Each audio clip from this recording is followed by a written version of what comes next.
اب اگر عدالتیں بھی ایسے ہی فیصلے دیں گی، مجھے امید ہے کہ نہیں ہوگا، لیکن اگر ہو گیا تو اس ملک میں میرے لیے بچا کیا ہے؟ کچھ چیز بچی ہے جس پہ ہم کہیں کہ ہمیں گرو ہے اپنے ملک پر؟ آج ہم واقعی یہ کہتے ہیں کہ آج ہم اپنے شاید غلطی کی تھی، آپ نے ٹھیک کہا یہ ملک ہم سب کا تھا، لیکن سزا ہم کو صرف اس بات کی دے رہے ہو کہ ہم نے جناح کا ٹھکرا دیا؟ سزا تم اس لیے دے رہے ہو کہ ہم نے گاندھی کو اپنا لیا؟ اس لیے روز ہم سے پوچھتے ہو؟ میں یوگی کو بتانا چاہتا ہوں کہ ہم تم سے ڈرے نہیں ہیں، اور لکھنؤ میں ہم ہندوستان کے ہر دانشور کو لے جانا چاہتے ہیں۔ اس کی اوقات کیا ہے؟ جو آدمی اپنی ایف آئی آر کے اوپر پارلیمنٹ میں روتے گئے، وہ ہم کو چیلنج کر رہا ہے، اور ہمارے مسلمان خوف سے کہہ رہے ہیں ادیب صاحب یہاں مت آئیے گا۔ اور یہ جو جین چودھری ہے، اس کا باپ میرا دوست تھا، یہ کہتا تھا مجھے پروٹیکشن دو، اس کو بھی سبق سکھانا ہے۔ جب تک آپ ان لوگوں کو سبق نہیں سکھائیں گے، تمنا نہیں ہے کہیں کہ اس دنیا میں اب رہا جائے، یہ زمین ہمارے لیے ہے۔ سنجے بھائی ہمارے کہتے ہیں کہ آپ یہ مت کہیے یہ سیکولر ملک ہے، یقینی طور پر قانونی اعتبار سے یہ سیکولر ملک ہے۔ کیا عملی طور پہ یہ سیکولر ملک ہے؟ بالکل نہیں۔ آج کی عمر میں آزاد پہنچ کے روز مجھ کو کہنا پڑتا ہے، ثابت کرنا پڑتا ہے کہ میں دیش دروہی نہیں۔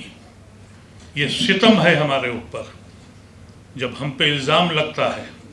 آپ نے ذکر کیا کہ یہاں دو قانون ہیں۔ علی میرے بہت عزیز دوست راجہ سلیمان کا بیٹا ہے، اس کو کیا سزا دی گئی اور کیا سزا اس کو دی گئی جس کے لیے آپ نے ذکر کیا۔ یہاں بہت سی باتیں ہوئی، لیکن میں دو تین باتیں آپ سے کہنا چاہتا ہوں۔ یہ وقف کا جو ایکٹ کے اوپر جو بحث ہو رہی ہے، میں حیرت زدہ ہوں کہ مین آرگومنٹ جو ہو رہا ہے سرکار کی طرف سے کہ یہ اسلامک طریقہ نہیں ہے، اسلام سے اس کا کوئی تعلق نہیں ہے۔ آج ہم آپ کو بتا دیں یہ وقت کہاں سے آیا ہے، ان حضرات سے جن کو اوقاف کے بارے میں معلوم نہیں ہے۔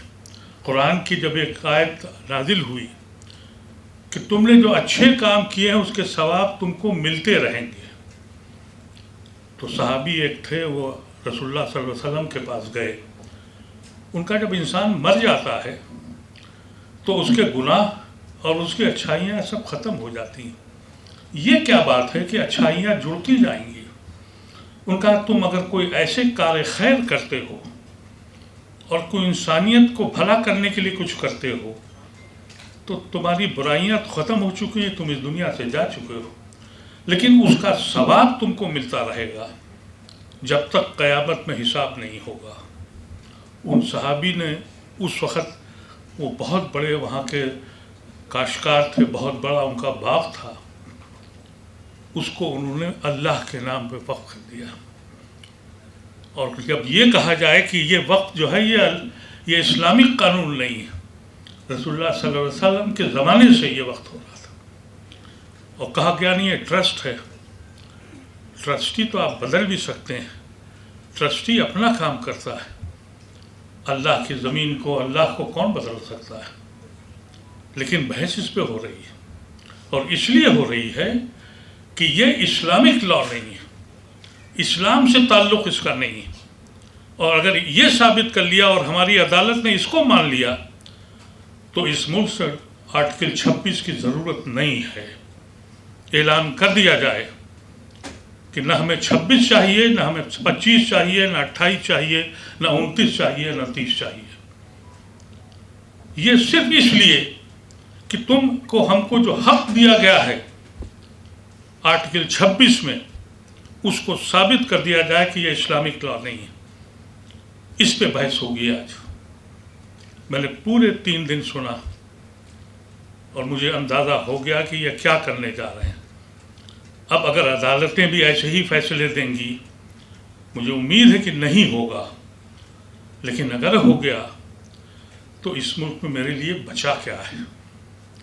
کچھ چیز بچی ہے جس پہ ہم کہیں کہ ہمیں گرو ہے اپنے ملک پر؟ آج ہم واقعی یہ کہتے ہیں کہ آج ہم اپنے شاید غلطی کی تھی. آپ نے ٹھیک کہا یہ ملک ہم سب کا تھا، لیکن سزا ہم کو صرف اس بات کی دے رہے ہو کہ ہم نے جناح کو ٹھکرا دیا؟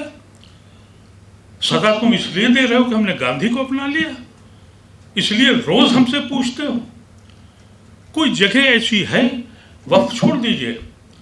انیمی پراپرٹی لائے، کانگریس لائی تھی، ہم نے نہیں آنے دیا تھا، اس وقت ہم پارلیمنٹ میں تھے. یہ پارٹی جیسی آئی اس نے کہا انیمی پراپرٹی لے آئی. انیمی پراپرٹی کا مطلب یہ ہے کہ اگر کوئی شخص پاکستان چلا گیا اور اس کا بھائی جناح کو ٹھکرا کر نہرو کے پاس آ گیا ہے، اس کی پراپرٹی بھی چھین لی جائے گی. یہی علی خان کا باپ پوری زندگی لڑتا رہا اپنی جائیداد کے لیے. اس کی جائیداد بھی اس لیے چھین لی، وہ کبھی ہندوستان کے باہر پاسپورٹ نہیں لیا. ان کے باپ پاکستان چلے گئے تھے، پاسپورٹ بھی نہیں لیا تھا انہوں نے وہاں. اس کی جائیداد کا جھگڑا کرتے رہے. یہ ہر جگہ اس جگہ ٹوچ کرتے ہیں کہ جہاں آپ بھکاری ہی بنے رہیں. 2013 کا جو امینڈمنٹ ایکٹ تھا، میں اس کا ممبر تھا. اس کو بی جے پی نے بھی یونانیمسلی پاس کیا تھا، اکالی دل والے بھی ممبر تھے، انہوں نے پاس کیا تھا. اس میں ہم نے یہ پروویژن رکھے تھے کہ اس کو مضبوط کیا جائے. اس سرکار کو یہ اندازہ ہوا کہ اگر کہیں یہ مسلمان اوقاف کی زمینوں کو سمجھ گئے اور بچا لے گئے تو یہ بھیک مانگنے والی قوم نہیں، بھیک دینے والی بن جائے گی. اور یہی مقصد تھا اس ایکٹ کو لانے کا. یہ جو لڑائی ہوئی ہے جس میں آج بہت نوجوان بچوں نے بھی حصہ لیا، خوشی اس بات کی ہے. ہم سے لوگوں نے کہا کہ بھائی سنجے جی ہے نہیں یہاں. میں نے اپنے ساتھی سے کہا سنجے سنگھ کو یہ معلوم ہے کہ یہ ادیب صاحب کا فنکشن ہے، وہ آئیں گے. اور میرا بھروسہ پورا ہوا. یہ میرا بھائی ایسا بھائی تھا. ہم کو ضرورت ہے اس وقت آپ کی، اور حق بات یہ ہے کہ آپ کو ہماری ضرورت ہے. آپ بھی اتنے ہی دیش دروہی جتنے محمد ادیب ہیں. آپ اتنے ہی دیش دروہی ہیں. تو یہ عمل کرنا ہے. اگر فرض کیجئے یہ ایکٹ اگر اسٹے نہیں ملتا ہے، ہمارے بھائی جاوید نے کہا الہ آباد بہار میں ہم کو اپنی قوت دکھانی ہے. ہم لوگوں نے یہ فیصلہ کیا ہے ہماری دونوں آرگنائزیشن میں، ہم مہینوں مہینوں وہاں لگائیں گے، گھر گھر جائیں گے. آپ جتنے حضرات ہیں عمل کریے گا. صرف گھر میں بیٹھ کے ماتم مت کریے، بولنا سیکھیے. میری صحت کو دیکھیے، میری عمر کو دیکھیے. 3 مقدمے میرے اوپر چل رہے ہیں، اور 3 مقدمے 2 تو واپس ہو گئے ہیں. یہ کبھی بھی گئے اس لیے کہ طے کر لیا ہے کہ اگر میری زندگی کی آخری سانسیں تہاڑ جیل میں گزرنی ہے تو گزاروں گا. یہ فیصلہ آپ کو کرنا پڑے گا، اور صرف بیٹھ کے نہیں بیٹھنا پڑے گا. اور وہ سارے لوگ جنہوں نے مودی کی حمایت کی ہے، ان ساری جماعتوں کے خلاف ایک محاذ آپ کو چلانا پڑے گا. اپنی حیثیت کو بنانا پڑے گا. ہماری حیثیت یہ ہے کہ ہم نے اپنے کو بانٹ لیا، کبھی مسلک میں، کبھی برادری میں، کبھی اشراف میں، کبھی irrelevant کمیونٹی ہو گئے. میرے دوست دیا سنگھ بیٹھے ہیں، انہوں نے ہم کو معلوم ہے جب کچھ گڑگاؤں میں نماز نہیں پڑھنے دی گئی تو دیا سنگھ بھائی آئے، ان کا گردوارے کے دروازے کا کھول دیے، نماز یہاں پڑھو. ایسے لوگ یہاں بیٹھے ہوئے ہیں. اور ہم لوگ وہاں گئے، ہم نے وہاں نماز نہیں پڑھی، شکریہ کرنے گئے، حوصلہ دیا ہم کو. تو ابھی ایسے لوگ ہیں. لیکن اگر مسلمان اپنی قوت کو نہیں دکھاتا ہے اور اکٹھا نہیں ہوتا ہے تو اس ملک میں انسانوں کی حیثیت رہنے کا حق تم پر نہیں ہے. تمہارے جانوروں کی طرح رہو، غلاموں کی طرح رہو، اگر اب بھی جاگنے کو تیار نہیں. فیصلہ کریں ہم سب لوگ، اور یہ فیصلہ یہی کریں یہ مت سمجھیے کہ ہم پرسنل لا بورڈ کے خلاف ہیں یا ہم ان کے ساتھ ہیں. میں خود پرسنل لا بورڈ کا ممبر ہوں, ملک صاحب پرسنل لا بورڈ کے ممبر ہیں. ہم ایک متحد ہیں. ہمارا یہ کہنا تھا کہ ہم کو اپنے ہندو بھائیوں کو, نان مسلم بھائیوں کو وقف کے بارے میں بتانا ہے. میں جس سوسائٹی میں رہتا ہوں اچھے لوگ ہیں وہاں, اور جب میں نے ان سے بات کری, میں اکیلا مسلم ہوں اس کافر میں, جب ان سے بات کری تو ان کو وقف کے بارے میں معلوم ہی نہیں تھا. اچھے لوگ ہیں. ان کا بھائی آپ لوگ تو جس زمین پہ قبضہ کرتے ہیں وہ ہو جاتا ہے. جب ان کو پورا سمجھایا, ان کا یہ تو ستم ہے. تو ہم لوگ یہ سمجھتے ہیں کہ یہ جو شروعات ہم لوگ کر رہے ہیں, یہ کہا گیا کہ ہم لوگ دہلی میں کر رہے ہیں, ایسا نہیں ہے, ہر جگہ جا رہے ہیں. اور میرا ایک خواہش ہے میری, میں اپنے سارے لیڈروں سے, اشوک بھائی سے اور سب سے میں چاہتا ہوں, میں لکھنؤ جانا چاہتا ہوں. میں یوگی کو بتانا چاہتا ہوں کہ ہم تم سے ڈرے نہیں ہیں.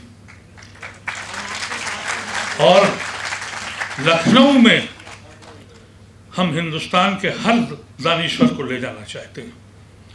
اس کی اوقات کیا ہے؟ جو آدمی اپنی FIR کے اوپر پارلیمنٹ میں روتے گئے, وہ ہم کو چیلنج کر رہا ہے. اور ہمارے مسلمان خوف سے کہہ رہے ہیں ادیب صاحب یہاں مت آئیے گا. تو میری ایک خواہش ہے, IMCR کی طرف سے بھی اور APCR ہم لوگوں نے طے کیا ہے کہ ہم اگلے مہینے لکھنؤ جائیں گے اور اس سے مقابلہ کریں گے, اس جاہل انسان سے جس نے ہندوستان کے اندر ابھی تک بل پاس نہیں ہوئے. لیکن ابھی ایک صاحب نے بتایا اور حقائق ہیں, نیپال سے ملے جتنے مدرسے ہیں بلڈوزر چل رہے ہیں, خاموشی ہے. اور اس کے بعد 2 یا 3 مہینے ہمارا پڑاؤ بہار میں ہوگا, سڑکوں پہ ہم جائیں گے. اور یہ جو جین چودھری ہے, اس کا باپ میرا دوست تھا, یہ کہتا تھا مجھے پروٹیکشن دو, اس کو بھی سبق سکھانا ہے.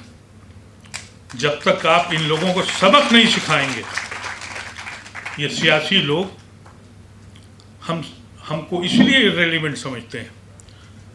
بہت کم لوگ ایسے ہیں جو مسلمان کا نام لیتے ہیں. بڑے بڑے لیڈر جب ہم پہ ستم ہوتا ہے تو کہتے ہیں مائنارٹیز کے ساتھ بہت کچھ ہو رہا ہے. مسلمان کہتے ہوئے ڈر لگتا ہے ہم کو. وہ ڈرتے ہیں کہ کہیں ایسا نہ ہو کہ ہمارا ہندو ووٹ چلا جائے. ایک طرح سے اپنی ہندو کمیونٹی کو بدنام کرتے ہیں. یہ کہنا چاہتے ہیں کہ ہندو کمیونٹی کمنل ہے. 90-80% ہندو جو ہے وہ سیکولر ہے, لیکن نام لینے سے ڈرتے ہیں. اس لیے ایک قوت بن کے دکھانا ہے. ہم لوگ جو بھی کر رہے ہیں عدالت پہ ضرور جائیں گے, لیکن یہ نہ سمجھیں کہ عدالت کا وہ فیصلہ ہم مان لیں گے جو ہم نے بابری مسجد پہ مان لیا. عدالت کا وہ فیصلہ ہم مان لیں گے جو ہم نے علی گڑھ پہ مان لیا تھا. علی گڑھ کی لڑائی ہم نے 35 سال لڑی ہے اور واپس لیا, اس کو جیتا. سڑکوں پہ آنا پڑے گا. اور یہ چیز سوچ جائیے کہ ہم سب ریزولوشن پاس کر کے ہو جائیں گے. پرسنل لا بورڈ لڑائی لڑ رہا ہے, ہم اس کے ساتھ ہیں. پرسنل لا بورڈ کی نمائندگی ہمارے ملک صاحب کر رہے ہیں, یہ وہاں کے ایگزیکٹو کے ممبر بھی ہیں.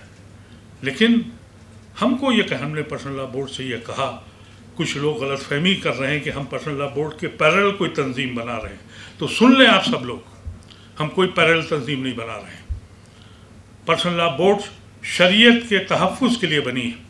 ان کی ذمہ داری ہے کہ وہ شریعت کو بچائیں, اور میری ذمہ داری ہے انڈین ہندوستانی مسلمان کے کہ میں اپنے ہندو بھائیوں کو بتاؤں اور ان کے ساتھ مل کے لڑوں, جبھی آپ کو کامیابی ہوگی. اس لیے ہم لوگ ان کے میٹنگوں میں بھی جاتے ہیں, ان کو سپورٹ بھی کرتے ہیں, لیکن ہم اس کو ہندو مسلم مسئلہ نہیں بننے دیں گے جو BJP چاہتی ہے کہ یہ ہندو مسلم مسئلہ نہیں ہے, یہ سمویدھانک مسئلہ ہے. اور اس میں جیسے آپ کیسے لوگ موجود ہیں, ہمیں مایوسی نہیں ہے. لیکن ایک بات سمجھ لیں کہ یہ شروعات جو ہم لوگوں نے کری, اس میں دقتیں بھی آئیں اور آئیں گی بھی. لیکن اگر ہم نے لکھنؤ میں ایک بہت بڑا جلسہ کر لیا اور